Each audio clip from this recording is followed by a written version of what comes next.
If you have to choose one repertoire for a concert and you know this is the last concert ever you're gonna play in your life, which music will you play?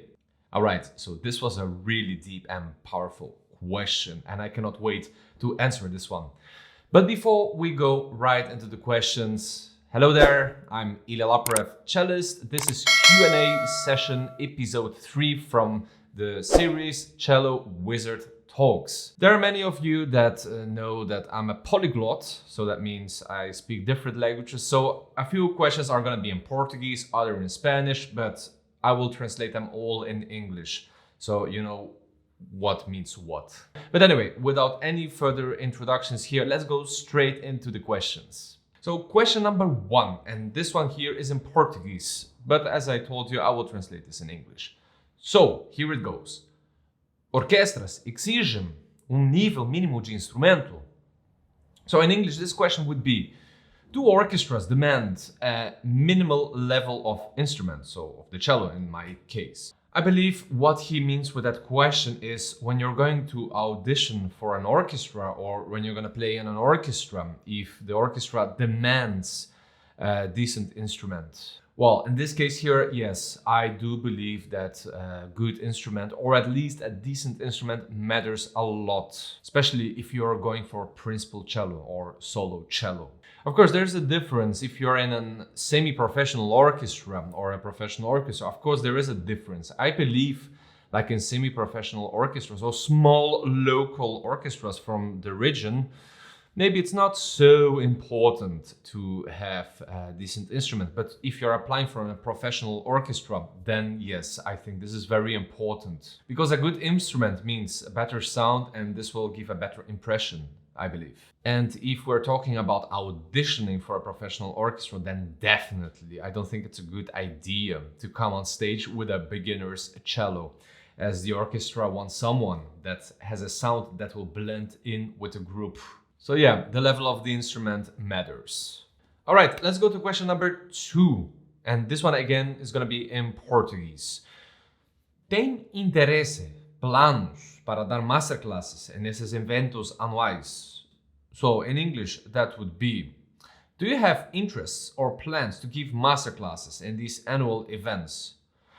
Well, it's always nice to give masterclasses, you know, meeting new people, new colleagues, new students, new talents, and so on. But to be honest, it's always nice, of course, to participate in masterclass events or give masterclasses. But as I'm teaching almost full time every day and I'm doing these YouTube videos, which consumes some time, of course, then I'm actually fine by not really participating in these masterclass events, as I'm giving masterclasses every single day. At least at this moment, right now, no, not really. But in the future, of course, always I do have interest, of course. Question number 3, and this one here is in Spanish. Here it goes. ¿Cuántas pruebas para orquesta has hecho y cuándo entraste en una por primera vez? Well, if you're speaking Spanish, you will understand. But anyway, in English, that would be, how many orchestra auditions have I done? And when was it that I have got the job, the first job? Well, as 99.9% of all the musicians, I did quite some auditions before getting my first job. My first official win was in December 2014 when I was auditioning for the São Paulo State Symphony Orchestra here in Brazil, also known as OSESP, and I was auditioning for principal cello. But before winning that audition in São Paulo, I believe I did 3 auditions before, if I'm not wrong. 1 in my home country in Belgium and 2 in France, all of them for principal cello. But each time I reached the final round, so I didn't get a place, but almost I got a place. Does it disappoint when you don't get a job? Yes and no. Yes, because of course you are practicing a lot for these moments and of course you go there to win. You don't go there just, you know, to be a tourist. But anyway, I see these results as victories and as experiences because each time when I play an audition, I learn from my mistakes. I learn what can I do better to improve for the next audition. Most important thing here is that I was always happy with my performance, and that's the most important thing when you're playing at an audition. I believe this also has to do with destiny. Let's say, for instance, if I would have won that audition in France, would I be happy over there? Would I grow up as a musician? Would I grow up there as a human being? Would I be teaching now online and creating YouTube content? We don't know, so maybe this has to do with destiny. So I look more to that side. And for the ones that are doing orchestra auditions or those that are preparing for it, maybe why don't take a look at this video right over here where I give some tips and so on to change your mindset, point of view, and maybe you can learn a thing or two. Right, so let's go now to the next question. And the next question, as I'm seeing here, is not going to be a question that I will answer properly right now. I probably will make a video about it. Please talk about vibrato. Well, it's a little bit complicated to talk about vibrato. As you can see, my cello is right over there. And vibrato is something that you cannot just, talk about it. You need to show, you need to have lessons, you need to have some thoughts. But okay, as the person that asked me is person number 30 that is insisting me to talk or make a tutorial about vibrato, well, okay, I'm gonna consider to make a tutorial about vibrato. But I'm telling you, this is something that you cannot learn in a 10-15 minute YouTube video, especially when it's about vibrato. Vibrato is something that you develop during the years and it's very personal. But I definitely will make a video about it where I will show you some basics, what is very important, a few of my thoughts and things that you need to keep in mind when you are approaching this thing of vibrato, because this is a very long topic, all right? Last question, and this is the best question. Of course, the best I leave always for the last, for the end. That's the question that I mentioned in the beginning of the video. So if you have to choose one repertoire for a concert and you know this is gonna be your last concert ever, what music will you play or will you choose? Again, powerful, but first of all, this depends on which occasion. Are you speaking about solo concert where I'm performing by myself?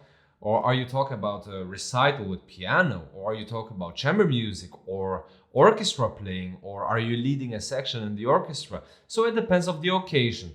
But I have already an answer for each setup. If it would be a solo concert, so me alone, then, well, there's no discussion at all. I definitely would go for the complete cello suites by Bach and all played in one concert. There's no discussion about that. If it would be a recital, so me together with a pianist, then I would choose this program. Schubert Arpeggione Sonata, definitely. Schumann Adagio Allegro, Pause, so small break, and Brahms' Second Piano Sonata to finish with a blast. That would be my choice for a recital.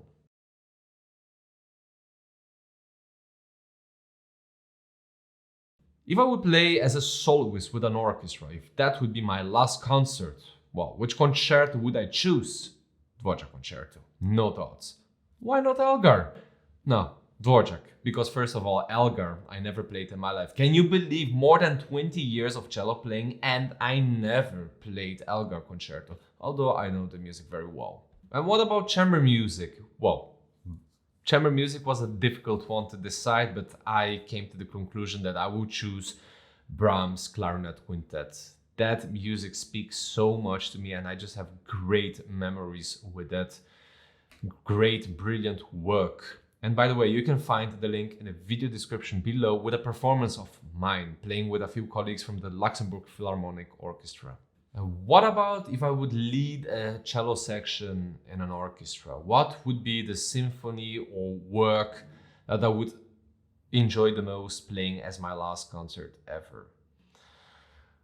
Well, there are so many works, but if there is a work that really, like, saying goodbye, to my career, saying goodbye to this world, that would be Mahler, Gustav Mahler, Symphony No. 2, Resurrection. I don't know. I just cannot explain in words because it's just divine. It's divine. It's a huge symphony, and that would be such a huge honor for me to end, my life, my career, I don't know, with that symphony. And again, you can find link in the video description below with a performance of mine, of my orchestra, where I used to work in São Paulo, OZESP, with Marin Alsop conducting Mahler, Second Symphony, Resurrection, and me as principal cellist. So definitely take a look into it. Amazing performance. Probably one of the best performances I ever heard and I ever testimonied. Not because it was my orchestra and because it's me, but it's a really great performance. So that was it for these questions. Especially that last one, I really found it interesting. So it's my turn to boomerang you this question. What about you? If this would be your last concert ever, what music would you choose? All right, I hope that you enjoyed this small Q&A session. Remember, you can always leave your questions in the comment section below so I can answer your questions in the upcoming Q&A sessions. And remember, first come, first served. All right, guys, thank you so much for watching, and I'll see you in the next Q&A session, episode number 4. Bye-bye. Cheers.